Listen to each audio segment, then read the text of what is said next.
So the Caribbean Telegraph is here in Montego Bay, Catherine Hall, Montego Bay, St. James.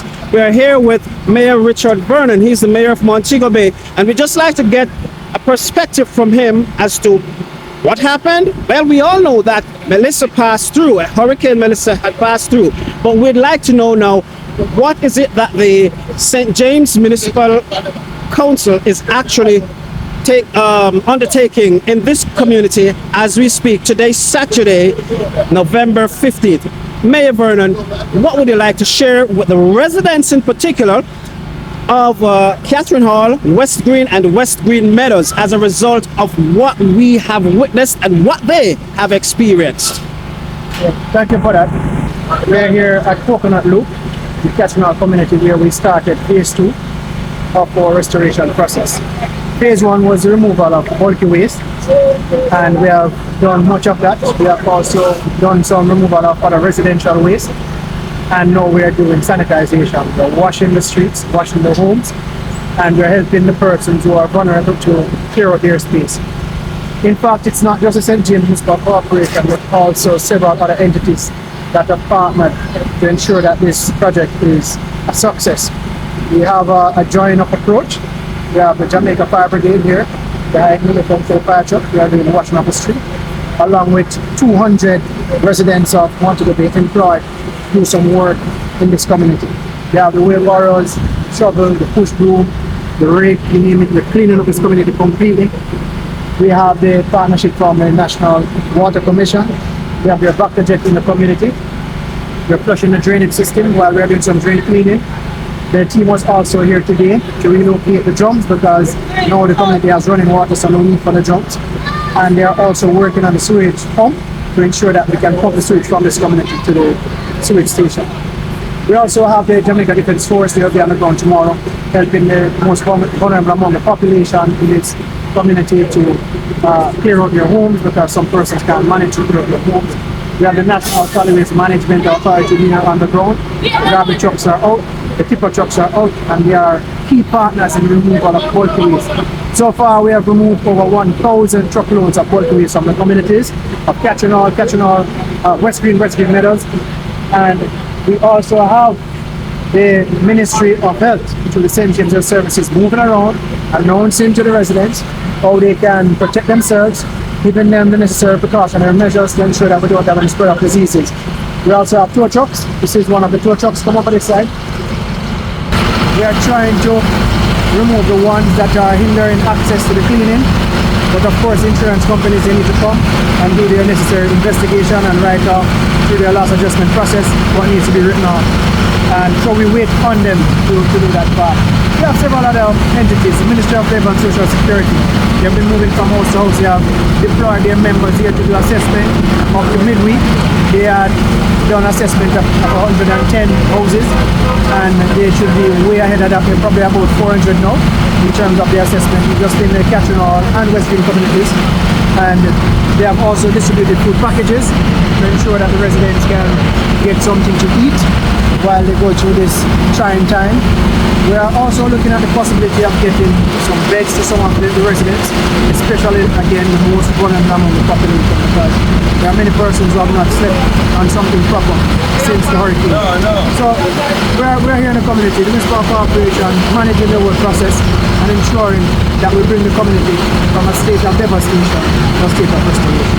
Mayor, you talked about the bulky waste that was removed, over 1,000 pounds, you said? Truckloads. Truckloads. Oh, sorry. Thank you. Thank you for that. Where exactly all this waste will go? We talk about mud, muck, silt, debris, motor vehicles. Where will all this go, and how will they be disposing of these items in totality in a very effective manner that will not... Prior to the hurricane, yes. Prior to the hurricane, we identified a location, and the National Solid Waste Management Authority through the Western Parks and Markets made the necessary arrangements for a new section close to the retirement dump to be used only for the waste from the disaster. So we were anticipating it. We were in a preparation mode. We started the response. Now we are doing the restoration before we move into full recovery mode. So that is the location that they're using. We have another temporary holding area beside the Catching Hall Stadium, Catching Hall multi-purpose sports complex, for quick movement of the trucks, to move it quickly from the community to that area, and then the other movement will be from that property to that designated property that we procured, but not procured, sorry, but designated prior to the hurricane. So question is, how secure or how securely will these waste be treated in the event that there could be another disaster? Is it that they are taking everything into consideration, that these mud will not be coming back down, these stuff? The National Solid Waste Management Authority, yes, they have the necessary mechanisms in place to treat waste, be it domestic waste, waste from the flood, waste from a hurricane, bulk waste, the zinc, plyboard, whatever was blown up during the hurricane. They know to treat with that, and they have their necessary protocols on how they treat with waste once it enters a landfill or the makeshift landfill that they have designated prior to the hurricane. How many residents and homes are we talking about roughly in totality between Catherine Hall, West Green and West Green Meadows who have been affected? We have approximately 900 houses here. Yes, 900 houses here. Where? In Catherine Hall? In both communities. And when I say both communities, I also refer to Catherine Hall, West Green Meadows. Yes. Because West Green Meadows is a part of, right. Right. And we are looking at about 3,000 residents. In totality? Yeah. That's a large community compared to many of the communities that we have across the nation. Yes. It's a large community. It's a large neighborhood. Yes. Yeah. Is there any kind of pre-estimated dollar value we're talking about here in terms of the scale of devastation? I wouldn't be able to give that now. I will await on the completion of the assessment being undertaken by the Ministry of Labour and Social Security. Okay, and people are feeling, and they have been voicing their views that they do not feel as if anything, whether be the municipal council or the government in general, is doing enough. If anything at all, they're not seeing it as yet. What do you say? How do you respond to that? I understand the perception. People would have to understand in reality what we're dealing with. I don't get the feeling that many people yet have the understanding of the gravity of the situation. We have never had to deal with a Category 5 system. This is our first Category 5 system I understand in the Caribbean, and it happens to be in Jamaica, and it happens to have impacted significantly the community of West Green and Catherine Hall.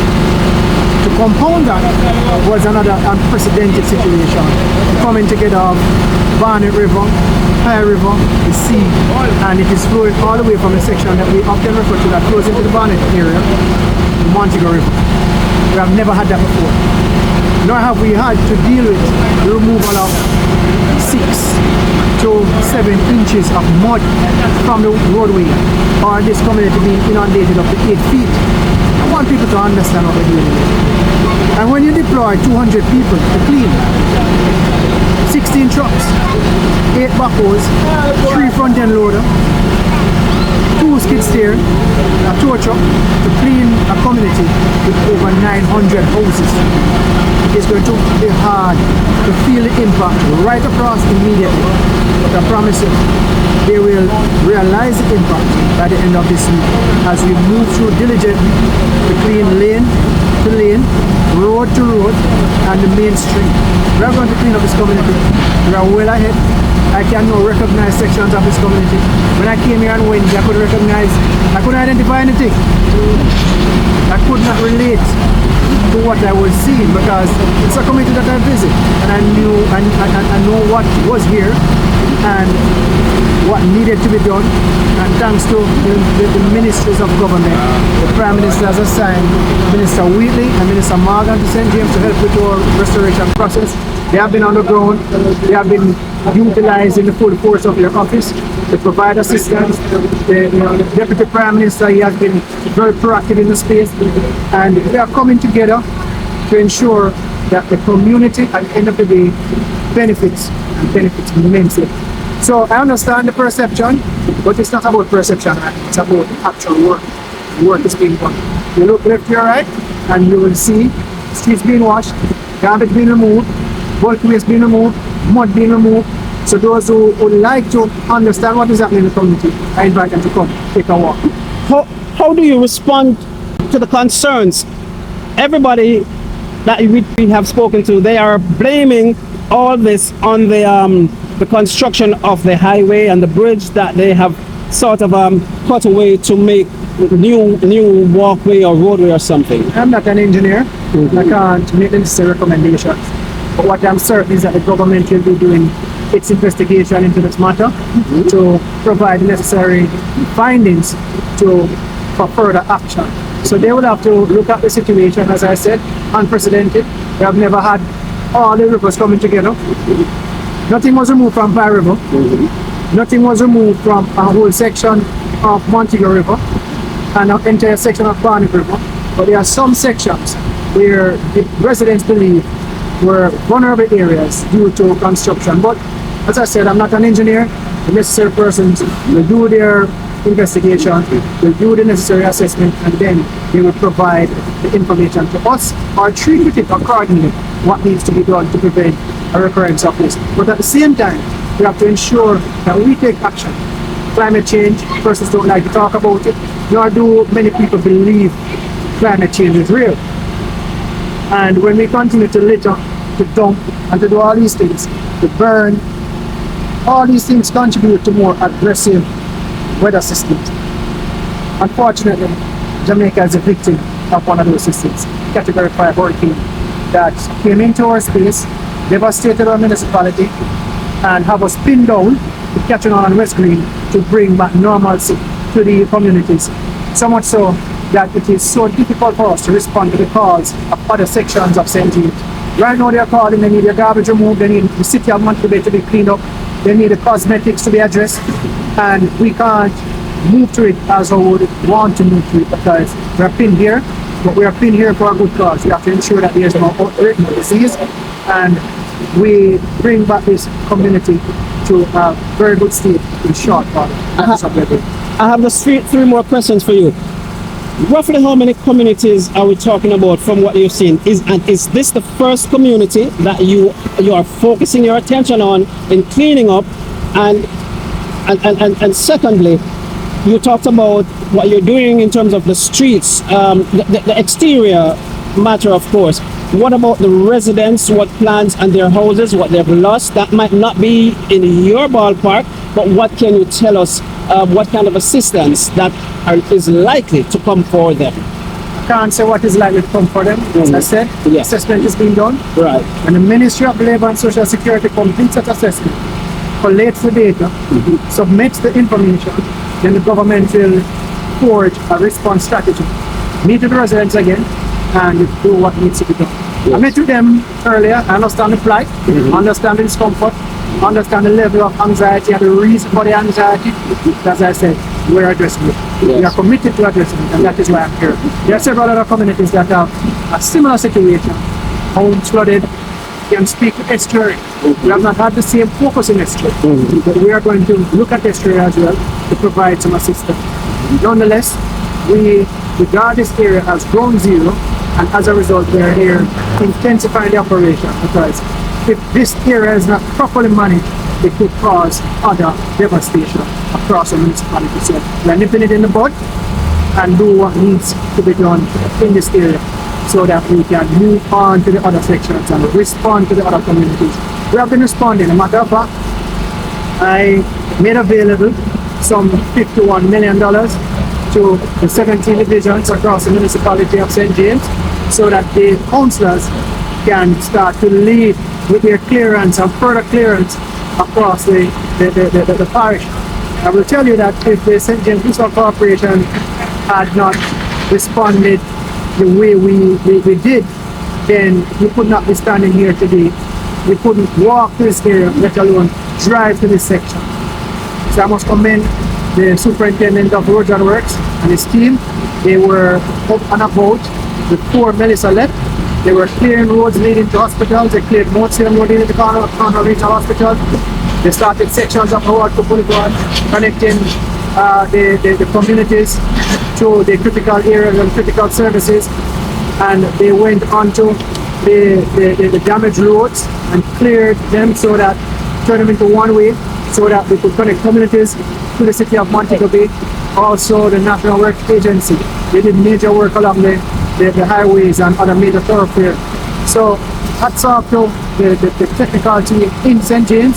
If we had not responded the way we did, it would be a different story today. My final question to you, another concern being raised is that people are saying that, you know, contaminated water came from Pine River Cemetery into this area, and this could cause some kind of health feedback. This is a flood. Yes. A flood comes with many things. What is in it? I can't tell you. I'm not an expert in the area. But the necessary persons, they will do what needs to be done. And once they do the investigation and need to report it, then the medical officers will get that information and communicate accordingly to the Ministry of Health and Wellness. So it is a flood. Of course, contamination happened. I'm not sure what contamination or the type, but contamination is happening. Right here, the motor we're standing on contamination, but I can't say what it is. Something just crossed my mind. Finally, security. That's one of the major concerns right now. No lights available. How are the security forces managing? I know you will not be able to speak in totality, but you might be able to say something in terms of security. The Jamaica Constabulary Force, Jamaica Constabulary Force is a part of our emergency operations center, and the senior superintendent of police is doing a tremendous job with his team in managing the streets. Matter of fact, they started to deal with incidents prior to Melissa. The night before Melissa made landfall the following day, the team was there to break up a break-in that was happening within the Orange Street vicinity. So they have been working then. They have been working throughout the hurricane period.